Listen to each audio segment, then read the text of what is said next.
tardes. En 5 segundos, ¿cuál es el impuesto que arroja más saldo a favor? No, era un chiste.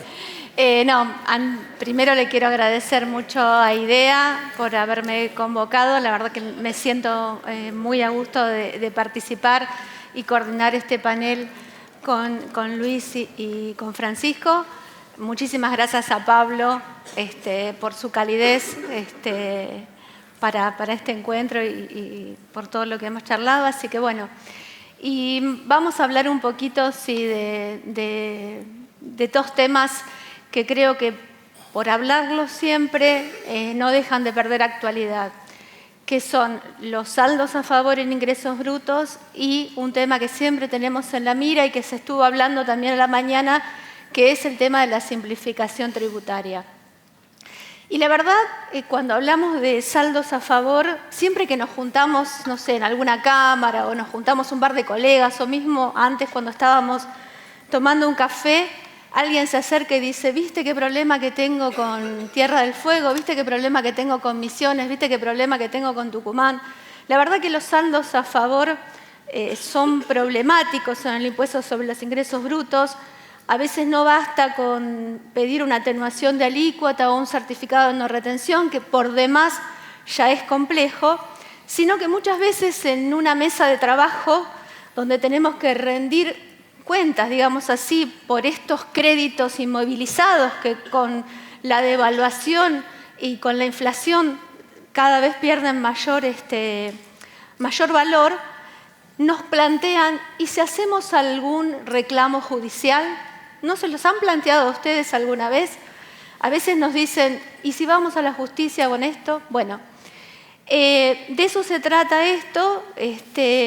Francisco nos va a comentar ahora 2 decisorios de este año, ADECO contra Comisión Arbitral y Pilagá contra Comisión Arbitral, donde justamente el problema de los saldos a favor hizo que se recurra a la justicia para ver qué pasaba. Y bueno, Francisco nos va a dar el contexto de estos reclamos, cómo terminaron en la justicia y, bueno, y su visión sobre el tema. Francisco.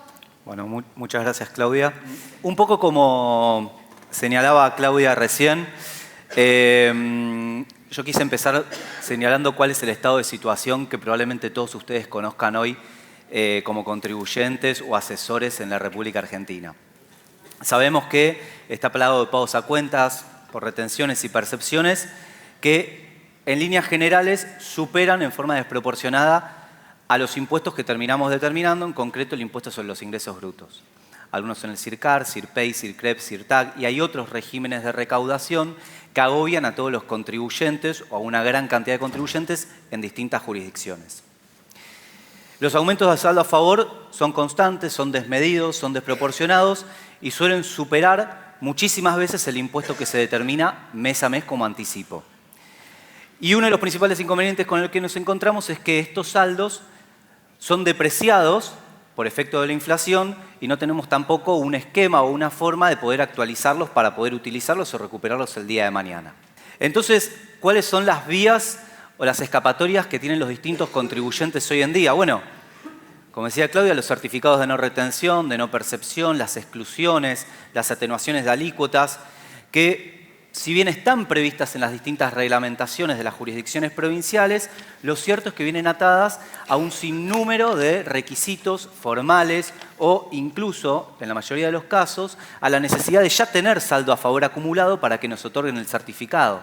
Entonces, suelen ser ruedas que nunca acaban.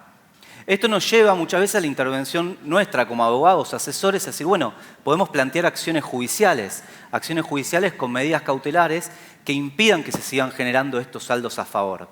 Acciones que en algunas jurisdicciones van bien y salen y son prósperas y sirven para el contribuyente, y acciones que en otras jurisdicciones de provincia sabemos que no funcionan y por lo tanto esa salida no existe. Y entonces, si no conseguimos los certificados o el certificado demora mucho, o bien la acción judicial puede ser muy cara o saber de antemano que no va a ser fructífera, nos encontramos con la consecuencia. Bueno, vamos a recuperar estos saldos a favor. ¿Y qué pasa cuando tratamos de recuperar los saldos a favor? Nuevamente nos encontramos con trámites administrativos que son extenuantes o trámites administrativos que vienen de la mano con fiscalizaciones. Entonces los contribuyentes dicen, bueno, recupero este saldo o directamente lo dejo ahí, lo pierdo y no me someto a una fiscalización que puede generarme un mal mayor. O bien me voy a la instancia judicial, bueno, voy a la jurisdicción de la jurisdicción de la provincia no me acepta la devolución, entonces me voy al trámite judicial. Y nosotros cuando tenemos que dar una explicación, un asesoramiento sobre esto, decimos, bueno, te vas a encontrar con una discusión probablemente que va a durar 10 años. ¿Y cómo me van a actualizar esos saldos? Y bueno, la actualización del saldo probablemente no va a ir acompañada de la inflación, entonces ahí tenemos otro inconveniente. Y finalmente, la decisión de última ratio la baja en la jurisdicción, que en el último tiempo para algunas jurisdicciones es algo muy común. Muchas empresas deciden darse baja de jurisdicciones por la acumulación de saldos a favor.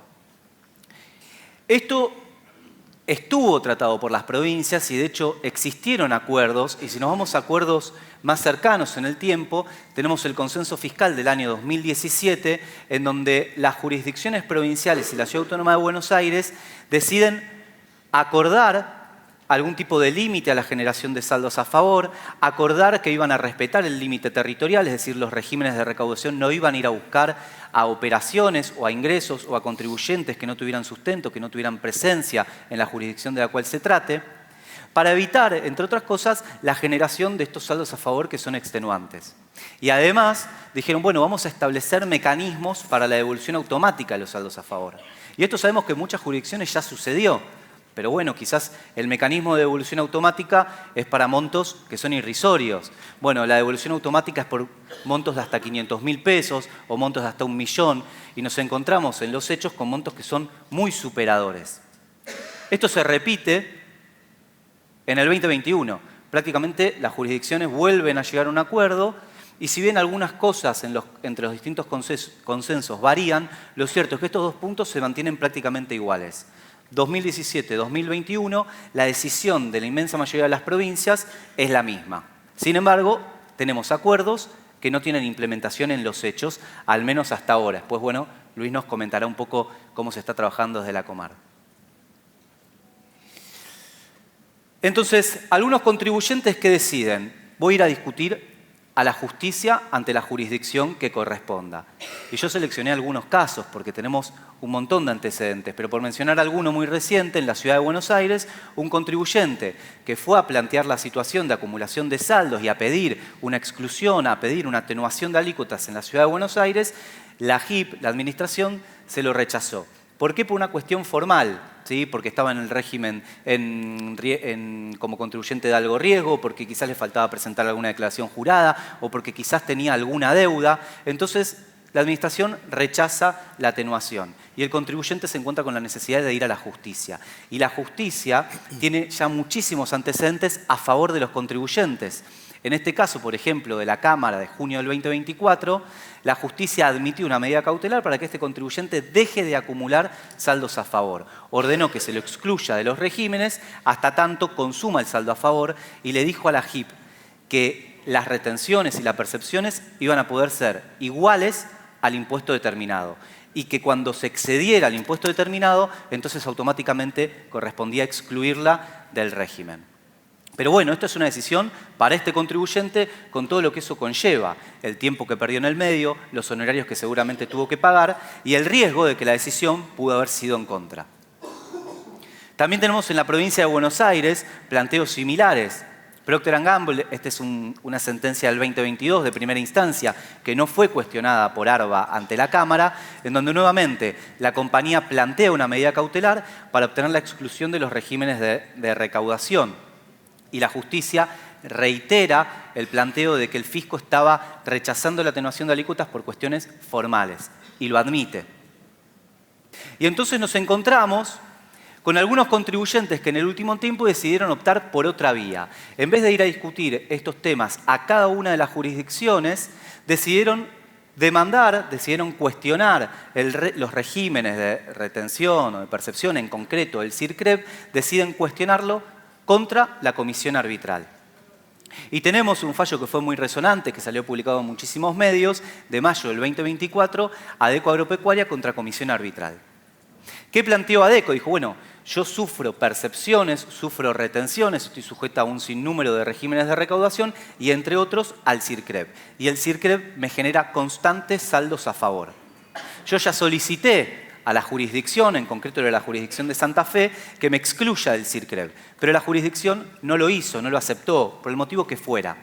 Entonces yo voy directamente a solicitarle a la justicia que le ordene a la comisión arbitral que cesen las retenciones de CIRCREV. Plantea la inconstitucionalidad del régimen y solicita una medida cautelar contra la comisión arbitral. Ahora, ¿por qué este contribuyente decide demandar a la comisión arbitral? Porque esto fue, si bien había algunos planteos años atrás, en el último tiempo surgieron varios. ¿Y por qué entonces se decide demandar a la comisión arbitral? Bueno, el fundamento, si se quiere, desde el punto de vista de la norma o de lo que surge la demanda, es que la comisión arbitral tiene en su órbita al comité de administración y que en definitiva el comité de administración es quien intermedia entre las jurisdicciones provinciales y los contribuyentes para mantener actualizado el padrón del CIRCREV. Y además, el comité de administración es quien implementa las decisiones que se toman en relación al CIRCREV. Mantiene actualizado el padrón y obviamente responde frente a los reclamos y consultas que los contribuyentes podamos hacer. Más allá de que después el comité lo derive y lo consulte con las distintas jurisdicciones. En los hechos, hay también otras decisiones u otros fundamentos por los cuales uno toma la decisión de ir contra la comisión arbitral. Obviamente hay una ventaja de carácter procesal. ¿Por qué? Porque en vez de iniciar una demanda contra cada una de las jurisdicciones provinciales en donde yo esté sufriendo el CIRCREV o la Ciudad de Buenos Aires, voy contra el convenio multilateral, voy contra la comisión arbitral, voy contra el comité de administración para que me excluya del padrón y yo deje de sufrir las retenciones de CIRCREV en la totalidad de las jurisdicciones. Entonces, esto me limita a una sola contienda y además me lleva a un fuero distinto que es el federal. Quedo por afuera de las jurisdicciones provinciales, quedo por afuera de los jueces de las provincias que a veces pueden tomar una decisión y tiempo después otra. No se cuestionan las normas locales. No me meto en la decisión de la JIP, no me meto en la decisión de Santa Fe, no me meto en la decisión de Córdoba. Me meto pura y exclusivamente en la resolución que regula el CIRCREV. Y, en definitiva, a las provincias se las cita como terceros. ¿Y cuál es el sustento de todo esto? Bueno, si yo me voy a discutir contra el comité de administración del convenio multilateral, necesariamente mi argumento tiene que ser federal. Yo no puedo tener un argumento contra la norma local, no puedo tener un argumento contra el trato que me dio la jurisdicción a mí como contribuyente, sino que tengo que tener un argumento de carácter federal. Y ese argumento, el central, es vinculado al principio de legalidad. Se dice, el CIRCREV parte de una decisión administrativa, de un acuerdo entre las provincias que surge en el marco del convenio multilateral, de la comisión arbitral, y por lo tanto, al no haber ley, yo no tengo por qué estar sufriendo las detracciones, en este caso del CIRCREV. Obviamente, se suma la afectación al derecho de propiedad, que esto es conocido por todos, por lo que mencionaba, porque se acumulan saldos a favor, porque los saldos a favor no se recuperan, porque el saldo a favor que tengo y no recupero tampoco devenga intereses, y finalmente, el principio de capacidad contributiva. Yo termino ingresando un impuesto que es sustancialmente superior al impuesto determinado. Entonces, parece atenderse a mi capacidad económica, a la plata que tengo en el bolsillo, y no, en los hechos, a la capacidad contributiva, que es esta aptitud que yo tengo para afrontar el impuesto. Y no es lo mismo que la plata que tengo en el bolsillo. Bueno, ¿qué hace la Cámara? La Cámara remite a dos precedentes, COFCO y Cooperativa de Vivienda, en donde estos temas ya se habían tratado en el 2022 y en el 2017, y por un lado reconoce que no es la comisión arbitral ni el comité de administración quienes son sujetos responsables, organismos responsables de mantener actualizado el padrón. La Cámara es muy clara al señalar que esto es responsabilidad de las jurisdicciones. Ahora, sí reconoce que el mecanismo del CIRCREV supone una detracción, una transferencia a las distintas jurisdicciones provinciales que parte de una reglamentación, de una disposición administrativa, no parte de una ley y que por lo tanto parecería ser, se presume que estaría afectando el principio de legalidad. Además de considerar que no habría una correlación entre la capacidad contributiva y lo que efectivamente se recauda por CIRCREV. Frente a esto, en ADECO, la medida cautelar que dicta la Cámara es contra la comisión arbitral. La Cámara acá saca de escena, no da ningún tipo de intervención a las jurisdicciones provinciales, que son quienes en definitiva le dicen a la comisión arbitral, che, vos acá tenés que poner a este contribuyente dentro del padrón del CIRCREV, y la Cámara le ordena a la comisión arbitral y al comité de administración que se abstenga de efectuar todo tipo de detracción o retención en el marco del CIRCREV. Lo mismo se resuelve en la causa Pilagá, ambas de Cámara, Pilagá de la Sala 3. Ahora, tiempo después, en abril del 2024, la Sala 1 de la Cámara dicta sentencia en fideicomisos solares de CON. Por la misma situación, un contribuyente que tenía mucho saldo a favor por CIRCREV acumulado en la jurisdicción de la provincia de Santa Fe, va a la provincia de Santa Fe, le dice a la provincia de Santa Fe, yo necesito que me excluyas de este régimen porque me está causando saldos a favor. La provincia de Santa Fe le rechaza esa petición y entonces el contribuyente plantea un reclamo directamente contra la comisión arbitral. En este caso, la Sala toma una posición mucho más conservadora y, si se quiere, criteriosa en cuanto al funcionamiento del CIRCREV. Porque la Sala dice, bueno, miren, primero yo voy a citar a las jurisdicciones en donde este contribuyente está sufriendo por estar dado de alta en el padrón CIRCREV. En concreto, Cava, provincia de Buenos Aires, creo que había algunas más, que son citadas para dar intervención en este proceso.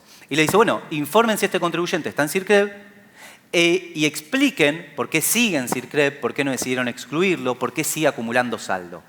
Y hasta tanto eso sea respondido, hasta tanto eso llega expuesto por las jurisdicciones, protege al contribuyente con una medida cautelar interina. Y le dice, bueno, te voy a sacar del padrón del CIRCREV. Acá la decisión es distinta. Desde el punto de vista temporal, la Cámara decide esperar a que las jurisdicciones den su opinión. Y cuando las jurisdicciones lo hagan, probablemente la medida cautelar o caiga, cese sus efectos, o bien se amplíe en el mismo sentido que la otra causa. Eso veremos, todavía no está resuelto. Estos temas que se plantean tanto ante las jurisdicciones provinciales en relación con los saldos a favor, que vimos a nivel de la Ciudad de Buenos Aires, que vimos a nivel de la provincia de Buenos Aires, como así también que ahora se están planteando en instancia federal por ADECO, fideicomisos solares, Pilagá, ya son tratados desde hace muchísimo tiempo, y yo acá traje un pequeño extracto de una sentencia muy conocida en la materia, que es importadora y exportadora de la Patagonia. Fíjense que ya es del año 2008, es del Tribunal Superior del CAIT de la Ciudad de Buenos Aires, y acá ya se hablaba de la necesidad de que el contribuyente que está sujeto a retenciones o percepciones no puede estar frente a pagos a cuenta que son desproporcionados frente a la obligación fiscal que tiene, en este caso, como en el impuesto sobre los ingresos brutos. De hecho, se ha llegado a hablar de despojo, se ha llegado a hablar de empréstitos forzosos, se ha llegado a hablar de situaciones que ponen en riesgo el devenir y la vida que tiene un contribuyente dentro de las distintas jurisdicciones por la acumulación de saldos que muchas veces son imposibles de recuperar. ¿Y qué podemos entonces hacer hacia futuro? Bueno, claramente tenemos que pensar en armonizar y simplificar los regímenes de recaudación, y acá ahora se va a explayar Luis con este tema que trae muchas novedades y cuestiones interesantes sobre la propia comisión. ¿Qué sugerimos? Bueno, por un lado, sería interesante pensar en algún esquema que nos permita unificar las solicitudes de los certificados de no retención o no percepción. Acá no es que se está en contra de los regímenes de recaudación, son válidos, son útiles, pero es necesario unificar, es necesario establecer criterios razonables para que un contribuyente pueda obtener esos certificados y no vea afectado su derecho de propiedad por la acumulación incesante de estos saldos. E incluso, ¿por qué no?, pensar en la posibilidad de unificar o establecer un criterio armonizador en relación con el recupero de los saldos a favor. Porque hoy tenemos que cada jurisdicción tiene su propio régimen, cada jurisdicción tiene su propio procedimiento, y esto obviamente genera un trastorno en muchísimos contribuyentes a la hora de definir qué hacer con los saldos que tiene acumulados en las distintas jurisdicciones. Bueno, excelente. Todo tuyo, Luis.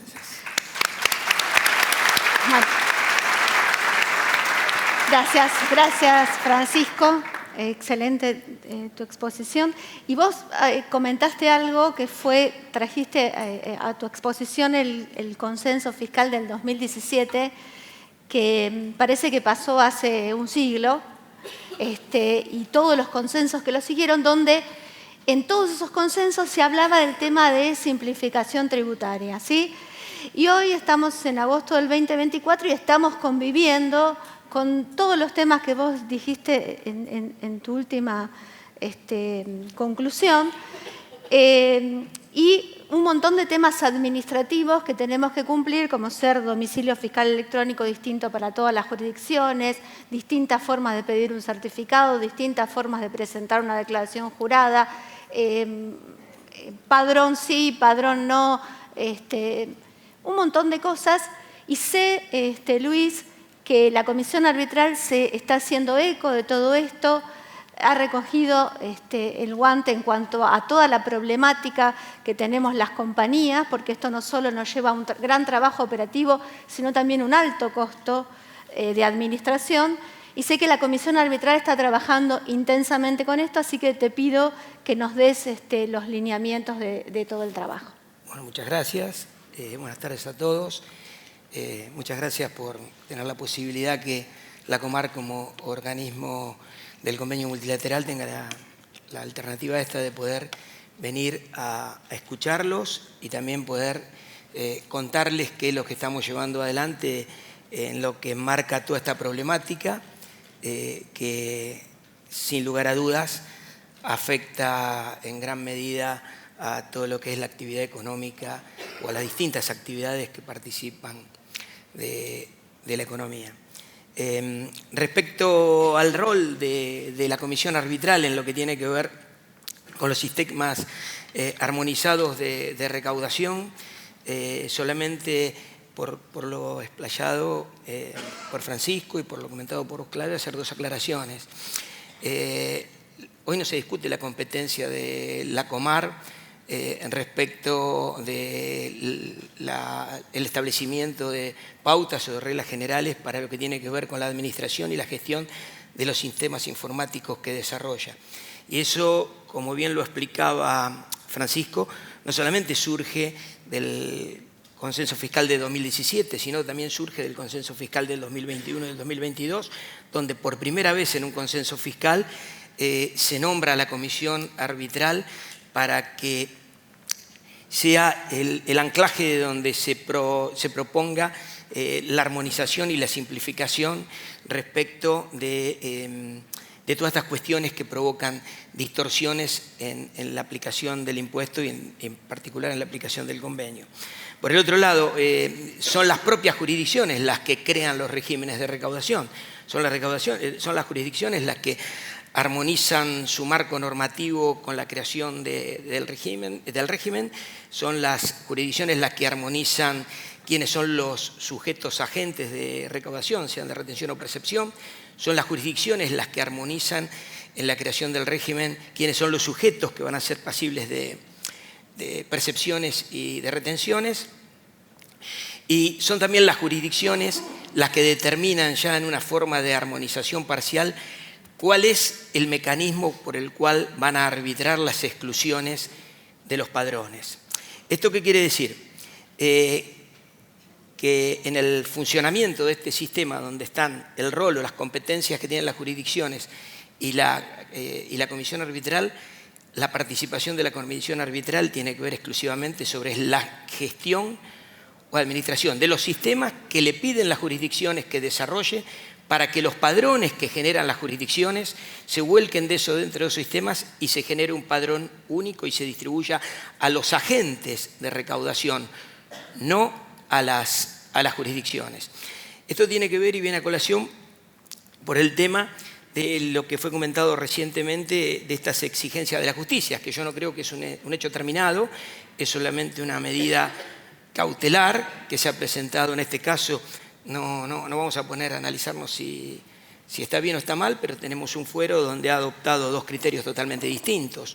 Uno, como comentaba Francisco en Adeco y Pilagá, de ir directamente contra la Comar. La Comar no es la que establece el régimen, ni es la que incluye, excluye o morigera la alícuota de un contribuyente, y otra posición totalmente contrapuesta, que es la de Fideicomiso de Solares Corp, donde directamente va hacia las jurisdicciones, que son en este caso Cava y Provincia de Buenos Aires, con una medida de mejor prever, pidiéndole de que aporten la documentación respecto de si están incluidos o no en el padrón, con una situación totalmente sustancial que tiene que ver con la temporalidad.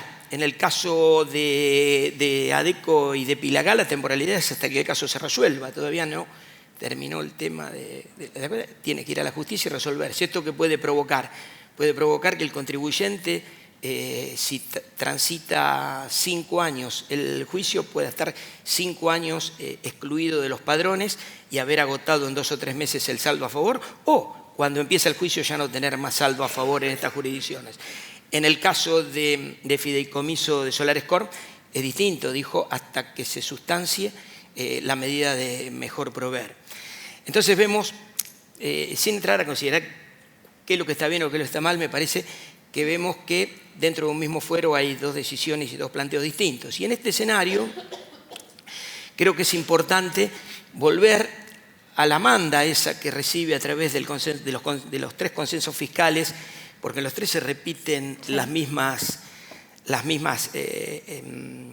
consideraciones respecto de la comisión arbitral en lo que tiene que ver el programa de armonización y simplificación y fortalecimiento de los sistemas Comar.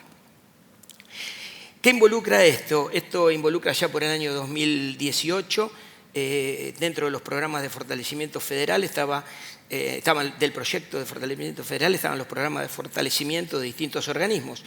Entre esos proyectos estaba el de fortalecimiento de los sistemas de la Comar.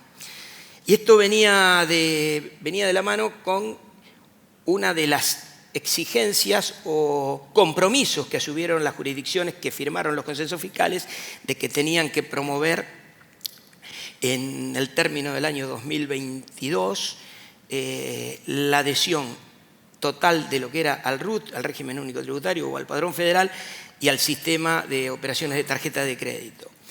Eso por un lado. Y por el otro lado, el tema de avanzar dentro del marco de lo que era el padrón federal con el desarrollo del domicilio único federal unificado. Otro de los ejes que tenía este proyecto de fortalecimiento era la reingeniería de los sistemas, en este caso la reingeniería del sistema CIRCAR, que es un sistema que toma padrones, recibe de las jurisdicciones distintos padrones para que sea en un único padrón con alícuotas armonizadas, con lo cual se produce una morigeración total en la cantidad de regímenes, tanto de retenciones como de percepciones. Involucraba después otros aspectos que tenían que ver con el fortalecimiento del organismo en lo que hace en materia de infraestructura tecnológica y capacitación.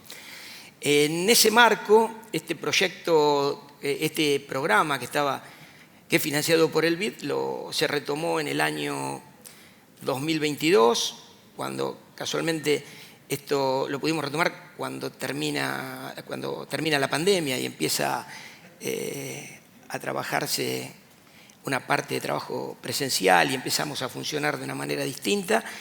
Y bueno, lo que se había iniciado, que eran los TDR para obtener el financiamiento, se llevan a cabo. El año pasado se firma el contrato con la empresa, la consultora que ganó la licitación. En este proceso la Comar es unidad subejecutora, el Ministerio de Interior es la unidad ejecutora, y se empiezan a desarrollar los sistemas, la reingeniería de los sistemas, lo que se llama el Sistema Único de Recaudación Anticipada.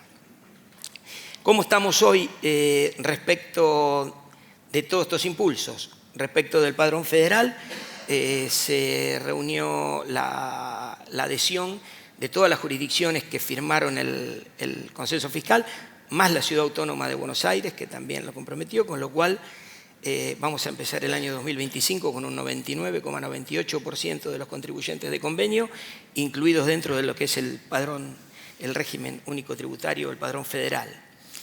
Respecto del domicilio fiscal unificado federal, ustedes saben que hoy un contribuyente que tiene actividad en todo el país convive con 25 domicilios fiscales. Esto para el mes de noviembre del 2024, los próximos meses, vamos a tener terminado el desarrollo del domicilio fiscal unificado federal. Va a ser administrado en el ámbito de la Comar.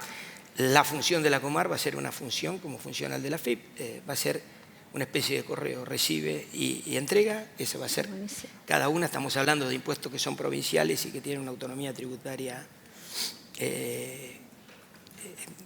de provincia. Y bueno, y con respecto a, bueno, también vamos a tener, en noviembre vamos a tener el portal federal tributario.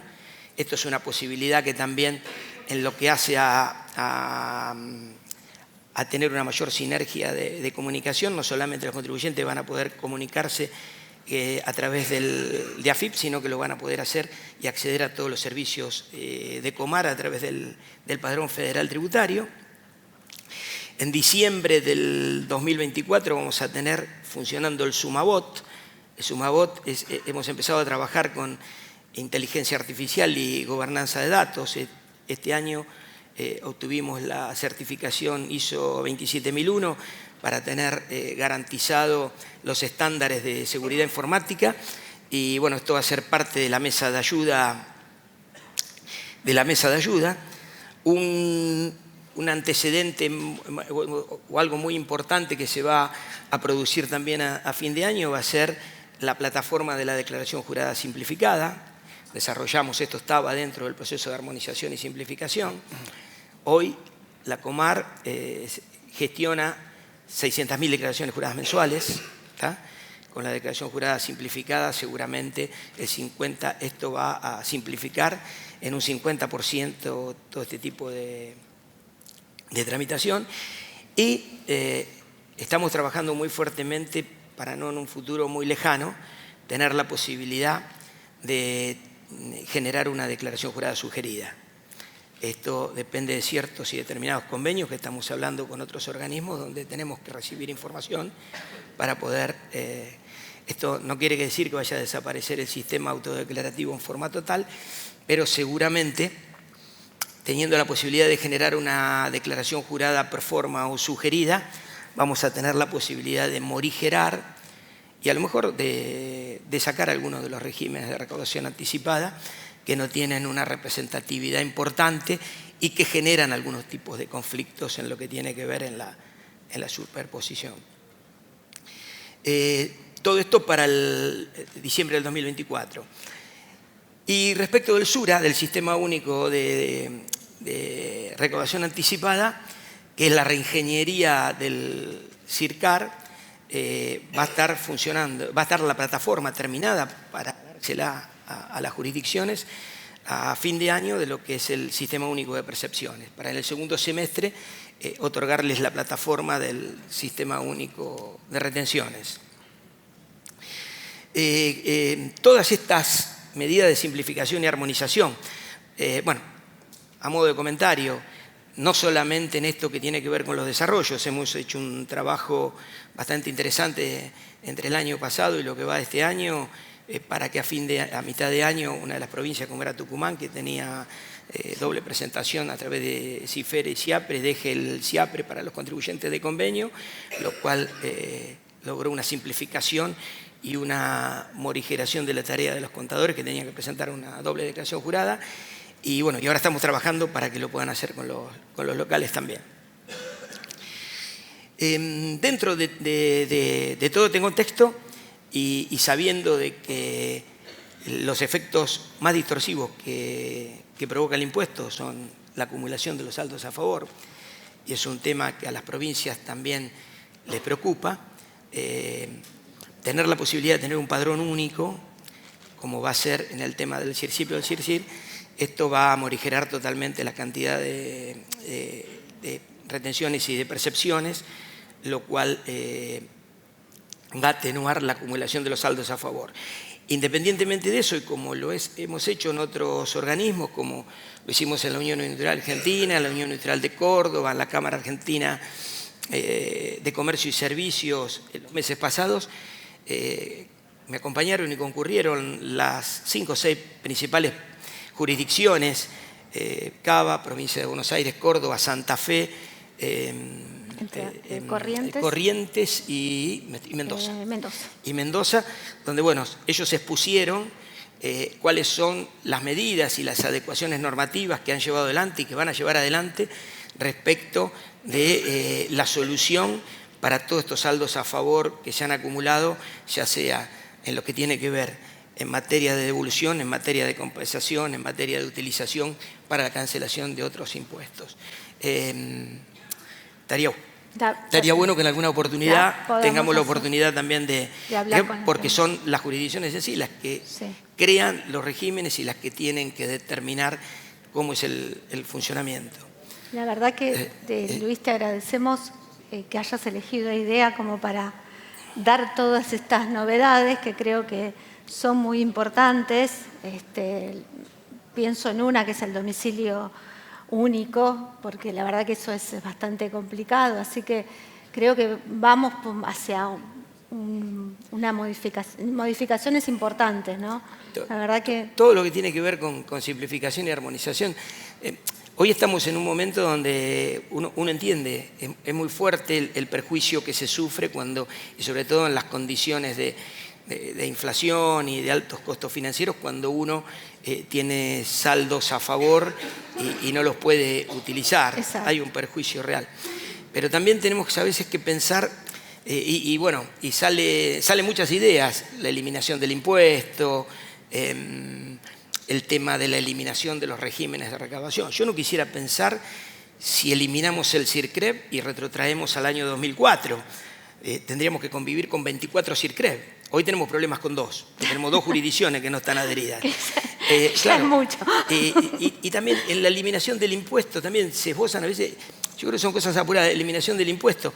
Días pasados cumplió 31 años el compromiso de las provincias a que iban a reemplazar el impuesto a los ingresos brutos por uno que no tenga los efectos distorsivos que tenía ingresos brutos. Lamentablemente se ha trabajado mucho en el tema y si no ha ocurrido y se ha reemplazado es porque tampoco el impuesto que lo podría reemplazar soluciona todos los efectos distorsivos que tiene ingresos brutos o le asegura a las jurisdicciones los niveles de recaudación. Con lo cual yo creo que en esas condiciones lo que más tenemos que profundizar es el diálogo, esta sinergia de comunicación que estamos llevando, nosotros estamos llevando muy fuerte con las cámaras, con los consejos profesionales. Hemos firmado un convenio de asistencia y colaboración con la Federación Argentina de Consejos Profesionales de Ciencias Económicas, con los cuales los invité a que participen en un grupo de enlace a trabajar en lo que es el desarrollo final de la declaración jurada simplificada, porque esto afecta al trabajo de los profesionales, que no los va a afectar en definitiva, pero bueno. La verdad que, sí. Bueno, bárbaro todo lo que expusiste, esperamos las fechas que vos dijiste, te tomamos el compromiso. Sí. Y tenemos 2 consultitas, una para Francisco y otra para Luis. Empiezo por la de Luis. Dice, ¿está pensado que la Comar emite una norma que excluya de CIRCREV a las cuentas de blanqueo de titularidad de las ALIS? Las cuentas de blanqueo. El tema es el siguiente, no puede hacerlo la Comar, no tiene facultades para eso. Tiene que hacerlo cada provincia. Lo tienen que hacer las jurisdicciones. Estamos viendo cuáles son las jurisdicciones que van a adherir al blanqueo. Primero hay que ver cuáles son las jurisdicciones que van a adherir al blanqueo. Seguramente una vez que las jurisdicciones que adhieran al blanqueo emitan la norma interna correspondiente, bueno, después lo que se tenga que arbitrar a través de un desarrollo informático para que ellos puedan aplicar esa norma, lo vamos a tener en cuenta. Una pregunta para Francisco. Provincia de Buenos Aires. ¿Qué opinión te merece que Provincia de Buenos Aires no reconozca saldos a favor de más de 5 años? Lo entiende vencido si no pediste su devolución. Se reciben notificaciones de que tenés deuda cuando tenés saldo a favor. Sí, esto es muy común. Sí. Provincia de Buenos Aires es bastante sui generis en sus... Sí, bueno, más allá de la opinión que me la reservo. Exacto, la opinión que puedas decir. Ahí hay como un cuestionamiento vinculado, me parece, no dice vencidos, pero asumo que debe estar haciendo referencia a que se considera prescriptos los saldos 5 años, exacto. a los 5 años. Sí, a mí me parece que por la mecánica que tiene el impuesto, para el caso de los contribuyentes de convenio que arrastran saldos, yo no estoy de acuerdo con la posición de la provincia de Buenos Aires. A mí me parece que así como uno puede arrastrar los saldos y utilizarlos para compensar con impuestos que vaya teniendo en el futuro, no debieran considerarse prescriptos. Pero sí es una posición que está teniendo. No conozco que se haya discutido hasta el momento, pero sí hemos tenido conocimiento de muchos contribuyentes a los que les sucedió y hicimos planteos. Exacto. Pero bueno, todavía no tenemos una resolución. Sí. Bueno, perfecto. Muchísimas gracias, Luis, por haberte acercado y por haber compartido esto con nosotros. Lo mismo, Francisco. Y bueno, gracias a todo el auditorio. Muchas gracias.